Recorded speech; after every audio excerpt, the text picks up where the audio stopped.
a decade ago, more or less, and now, today. Time really flies when you're having fun with family. What is up, everybody? Random Man here, bringing you my review for Fast X. Or is it pronounced Fast 10, given that this is the 10th installment in the mainline Fast and Furious film series? Oh well, I'm just gonna call it Fast X. Now, the plot of this action film basically follows Dom, played by Vin Diesel, who must protect his family from Dante Reyes, played by Jason Momoa, who seeks revenge for his father's death and loss of his family's fortune. Going into this movie, I honestly did not have that much in terms of expectations, despite me having grown to become a fan of the Fast and Furious film franchise, aka the Fast Saga. To quickly run down my thoughts on the series up until this point, initially with the first few entries, I was not a fan. It began as essentially a ripoff of Point Break, but with cars, and I really wasn't gelling with them, probably because I am not so into fast cars or street racing in the first place. But like many now established fans of the series, I grew to really enjoy them when they became more outlandish and over-the-top heist movies, as I think they were trying to be in the first place. And yeah, Fast 5 was the turning point for many. After that, we got Fast and Furious 6, which is my personal favorite entry of the series, and earlier I showed off my ticket stub for the movie that I've kept since I first saw it opening weekend, Memorial Day weekend 2013. This is the first one of the series that I saw in theaters, so that's partially why it holds a special place for me in terms of being my favorite. And this is the oldest movie ticket stub I have in my possession. I have a whole binder full of them. This began my collection. Then after that, we got Furious 7, which was a beautiful send-off to the late Paul Walker. And I said this many a time before involving the series, I thought the series lived and died with Paul Walker. And I mean that to where it should have ended after his passing and the completion of Furious 7. But of course, it has kept going on. The subsequent movies, The Fate of the Furious, spin-off Hobbs and Shaw, and the last one, F9, I have also enjoyed to varying degrees, but I did not think that they held the same gold standard as established by 5, 6, and 7.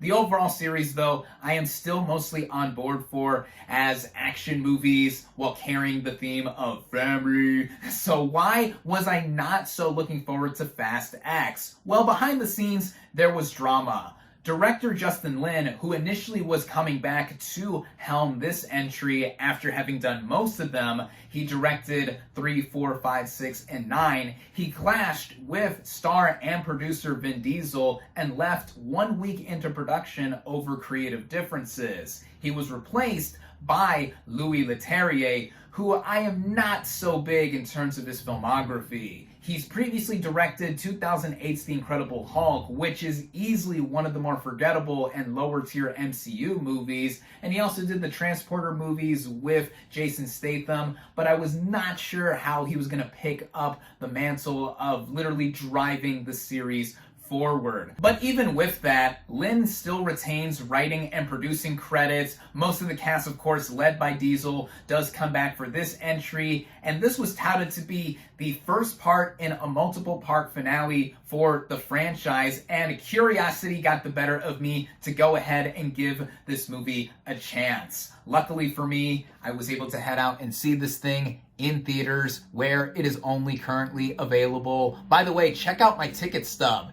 It says I was sitting in seat F10, which I did on purpose, of course, given that this is the 10th Fast and Furious movie. Also, it says that I am a child on this ticket stub.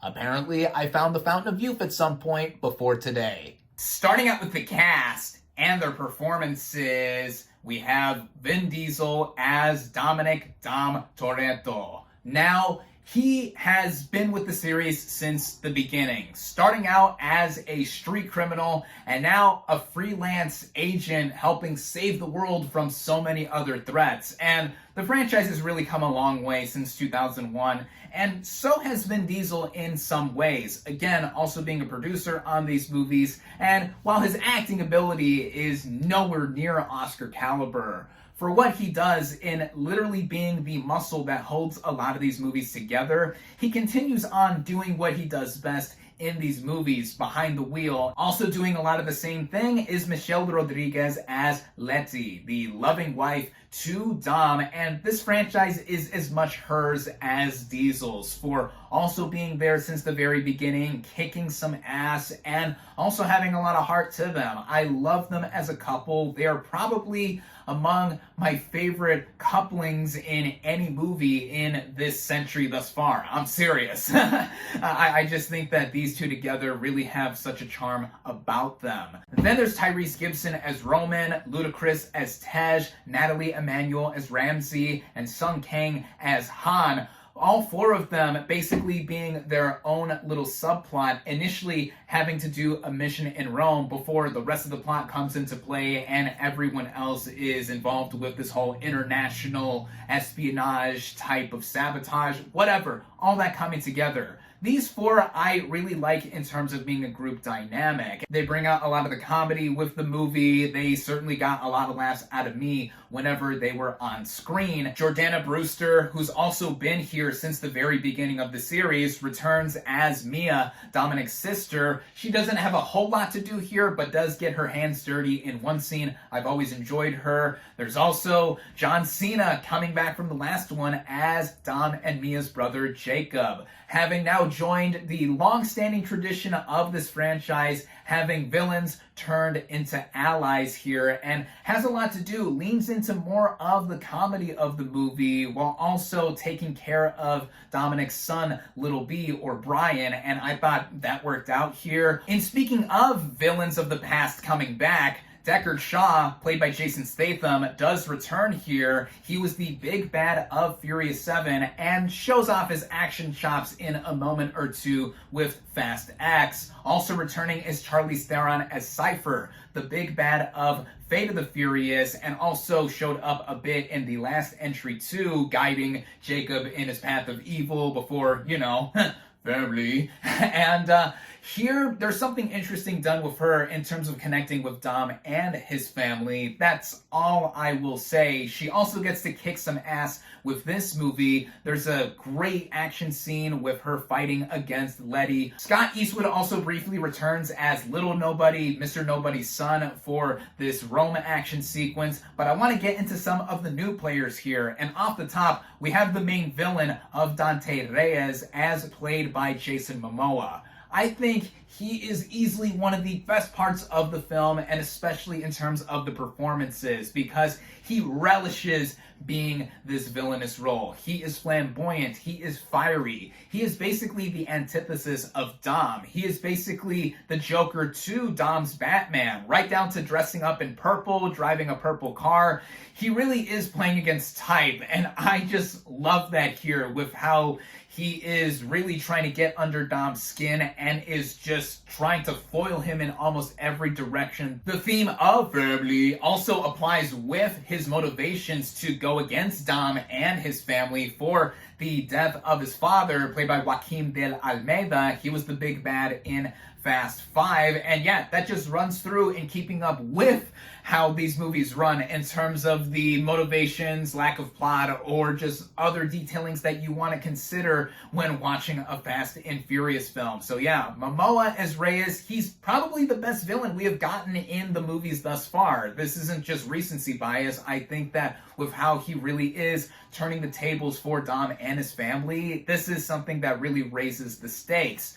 We also have Rita Moreno as Abuelita Toretto, briefly in been a couple of moments with the, of course, traditional family. I gotta stop doing that. All those moments that are very heart-to-heart centric with the series. Also, briefly returning, I forgot to mention Queenie, Deckard's mother, as played by Helen Mirren, shows up in one moment too. But back to the new players, we have Brie Larson as Tess, Mr. Nobody's daughter, involved with his agency, and I thought she was a neat addition because while she doesn't have that much to do, I think that her being allied with Dom and his family has an angle here that is missing literally with Mr. Nobody nowhere to be found here. Also, her clashing with another new addition with Alan Ritchson as the new leader of Mr. Nobody's agency. I wasn't so big into him. He's basically just another foil for some of the characters here because we have Dom and his family getting attacked at all angles. And finally, the last new addition I want to give a shout out to is Daniela Melchior as Isabel, who is the sister to Elena, the mother of Dom's son Brian. And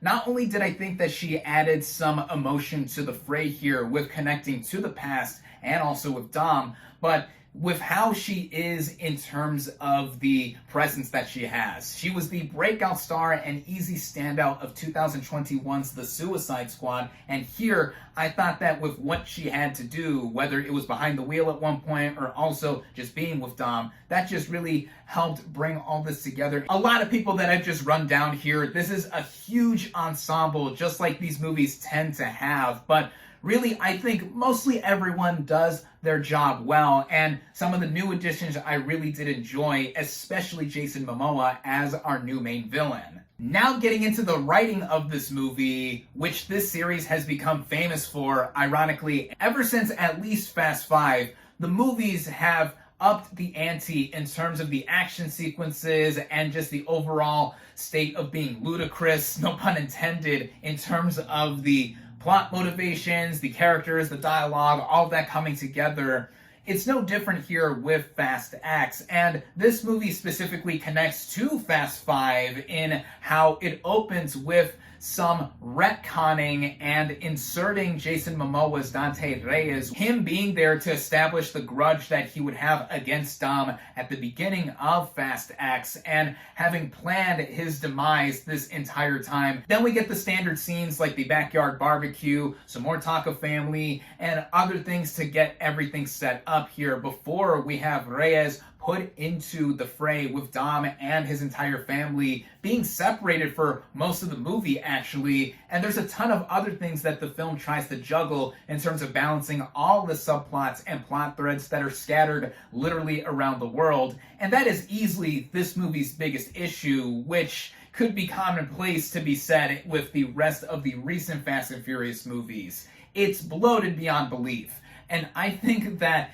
the film really does try to do a lot, and also it being part one of a finale, that I would say is naturally a consequence with this kind of movie, but also with it being a Fast and Furious movie specifically, it's not that I would necessarily grade this or bend this on a curve, but with this kind of story being set up and executed, it doesn't always necessarily hit everything or the literal ground running with the tires at full speed. I think somewhere around the middle, it does lull with something always happening, but not necessarily action or anything that further progresses the plot from what we already know, or just seeing more of Jason Momoa being over the top. The film runs at about 2 hours and 20 minutes, and at times I was feeling that length, but I would say that this movie narratively held my interest more than the last two mainline entries at least, even though it still does a lot of the same stuff that these films have been doing for years now. Like, there was quite a bit of retconning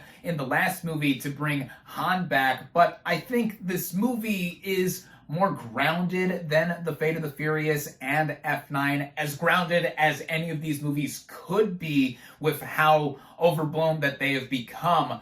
But with it literally aping off of what Fast 5 has established, and trying to connect full circle to what the series has become, you really cannot necessarily expect more with this kind of movie anyway, like I've said, with how self-aware they have become to some degree, and also just how it is helmed all together with the action and the way it literally moves. Which brings me into Louis Leterrier's direction. While this is by no means among the best directed entries in the Fast Saga, like let's say what Justin Lin did with 5 and 6, I think that Leterrier does a more than sufficient job with the action specifically, with one standout sequence early on in the streets of Rome. Dom and his team are getting chased while also stopping a bomb in the shape of a boulder from detonating, and I think that played out like a reversal of the Fast 5 finale, to where Dom and his team are going through the streets of Rio de Janeiro with that bank vault. So I thought that was quite inventive. And then also towards the end of the film with another long chase sequence with Dom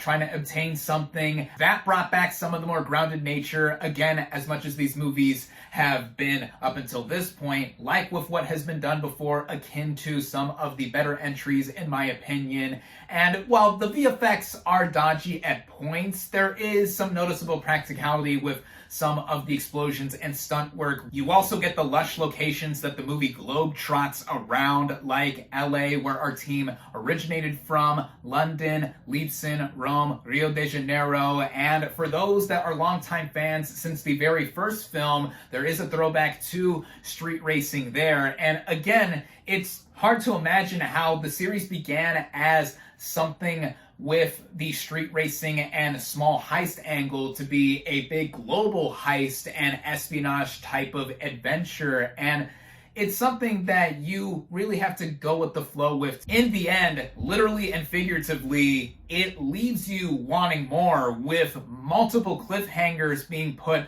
with this movie. If you're already as enveloped into the series like I am, yeah, I want to see what happens next right now, but we're gonna have to wait probably a couple years or so to get at least the second part, or the second of 3 parts. Vin Diesel recently in an interview said that Fast X is the first part of a trilogy of final movies. I'm not sure how much weight his comment has, because I think narratively there's at least enough gas for one more in the series, because 3 would just be pushing it altogether. To me, I think the series still has enough nos to fuel family and everything else that the series has built up to at this point. If you haven't been a fan of the franchise ever since the beginning, you're not going to be won over by this.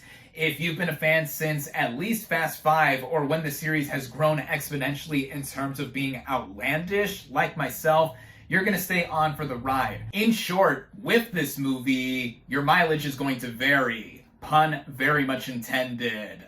I would say that I enjoyed Fast X more than The Fate of the Furious and F9, though of course not as much as 5, 6, and 7.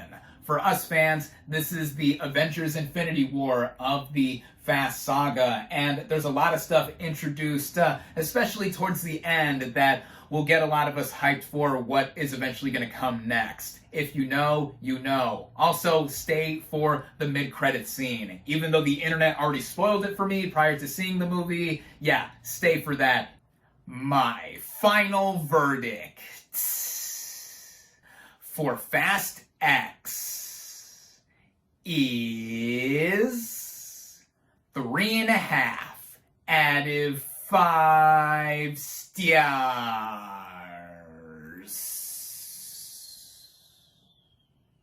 Thank you all, as always, for watching. Be sure to like this video, comment on what you thought of Fast X, social media links in the description, subscribe to my channel for more, and I'll catch you on the next movie review.